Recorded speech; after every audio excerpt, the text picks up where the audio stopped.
Et nous rejoignons à présent Patricia Navarro qui est avec le ministre d'État, Pierre Dartout. Monsieur le ministre, bonsoir. Bonsoir. Merci de nous recevoir. Nous venons de l'entendre dans ce micro-trottoir. L'unanimité des personnes interrogées se prononce contre la fermeture des restaurants et bars, demandée notamment à Marseille, qui fait partie de cette zone d'alerte renforcée en France. Est-ce qu'une telle issue est aujourd'hui envisageable à Monaco ? Pour l'instant, ce n'est pas envisagé parce que cela ne nous paraît pas nécessaire que de procéder ni à la fermeture totale des bars et restaurants, bien entendu, ni même à une limitation dans le temps de l'ouverture de ces bars et restaurants. Le péril, aujourd'hui, Monsieur le ministre, est autant sanitaire qu'économique. Il faut trouver un juste équilibre entre la santé du plus grand nombre et l'économie. Oui, il faut trouver ce bon équilibre parce que, comme le souverain l'a dit, on doit adapter notre mode de vie, mais il ne faut pas s'arrêter de vivre. C'est travailler, c'est avoir des loisirs, avoir une vie de famille, mais aussi une vie publique. Donc il ne faut pas s'arrêter. Mais c'est vrai qu'il faut toujours garder en tête les consignes que nous donnons régulièrement et qui, je l'observe, ont été très bien respectées ici dans la principauté de Monaco. Et d'ailleurs, je voulais en profiter pour remercier la population monégasque qui respecte globalement très bien ces consignes. Si on respecte déjà ces trois mesures, on fera un grand pas. Oui, on a le sentiment que le civisme prévaut effectivement en principauté.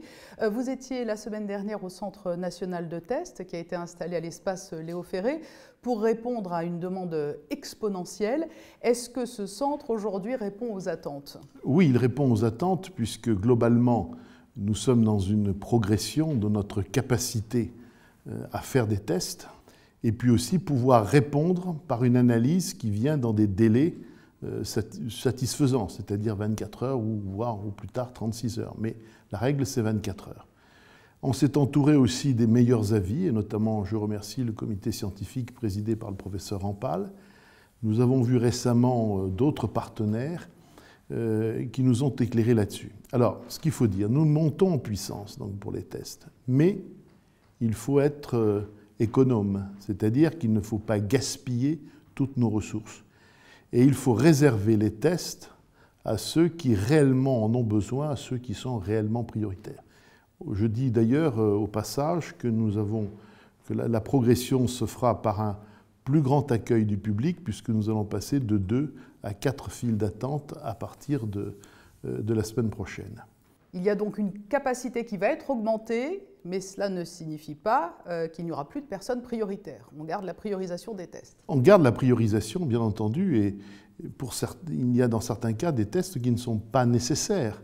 Je comprends les gens qui ont toujours l'angoisse, mais sauf si vraiment il y a une nécessité, il y a un besoin, notamment si on est symptomatique, là il faut faire un test. Mais dans les autres cas, ce n'est pas indispensable. Et surtout, inscrivons-nous bien dans la durée, parce que nous ne savons pas encore combien de temps cela va durer et que nous avons besoin de garder le matériel nécessaire, les ressources nécessaires pour procéder à ces tests. Est-ce que le gouvernement princier, aujourd'hui, suit de près les recherches internationales qui sont menées autour de la mise au point d'un possible vaccin ? Absolument. Le conseiller ministre pour la Santé a réuni régulièrement autour de lui un certain nombre d'experts. Et bien entendu, nous avons déjà des contacts qui sont pris dans plusieurs pays, avec plusieurs sociétés, plusieurs laboratoires. Et nous sommes bien sûr en contact pour pouvoir à temps être prêts pour distribuer ce vaccin. Mais pour l'instant, aucun vaccin n'a été homologué par l'OMS, comme vous le savez. Pouvons-nous à présent détailler les mesures sanitaires complémentaires qui prennent effet ce jour, vendredi 25 septembre, à Monaco ?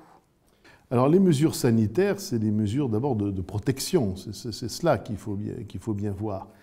Alors, comme je vous l'ai dit, il n'est pour l'instant pas question, parce que ce n'est pas nécessaire, de procéder à une fermeture des bars et des restaurants.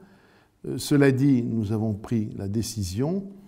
Alors premièrement, vous savez qu'il y avait pour tout rassemblement public une jauge de 5000 personnes, notamment pour les manifestations sportives ou pour d'autres manifestations. Elle sera dorénavant limitée à 1000.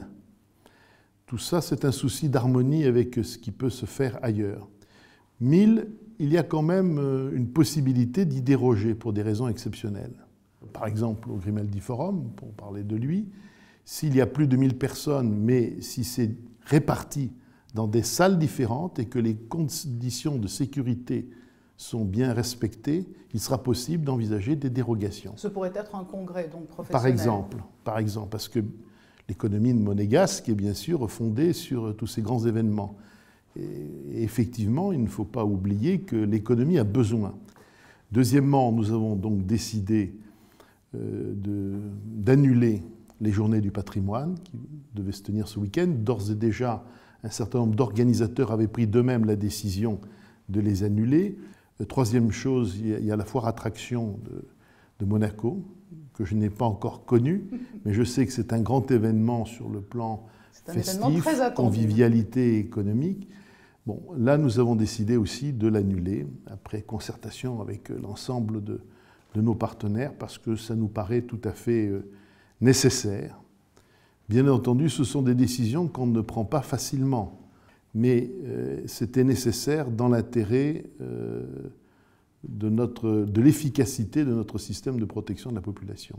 Oui, parce que les championnats sportifs, rugby, basket, foot, ont repris, mais c'est une maigre consolation. Il y a énormément d'événements annulés.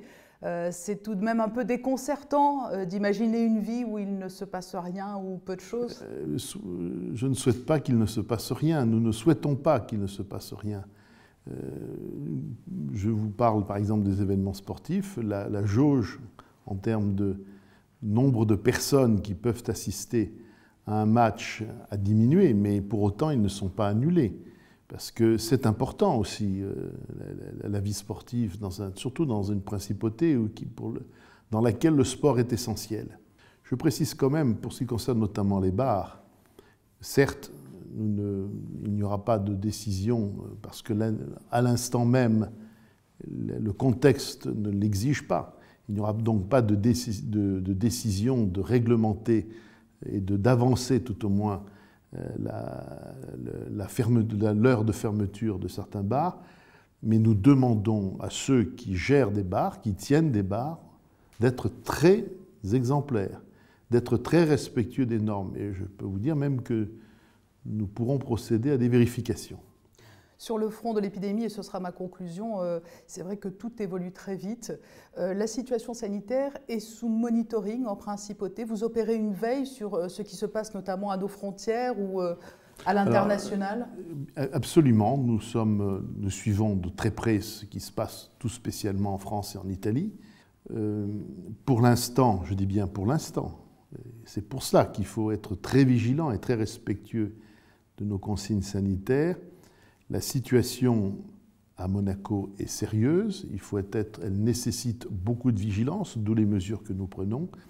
Mais je répète, pour l'instant, elle ne présente pas la même situation de gravité que l'on peut observer dans le reste de la région Provence-Alpes-Côte d'Azur, notamment à Nice ou surtout à Marseille. Prudence, mais optimisme. Merci beaucoup, Monsieur le Ministre. Merci à vous. D'avoir opéré ce point complet sur les conditions sanitaires mises en œuvre en principauté pour lutter contre la propagation de la Covid-19. Merci.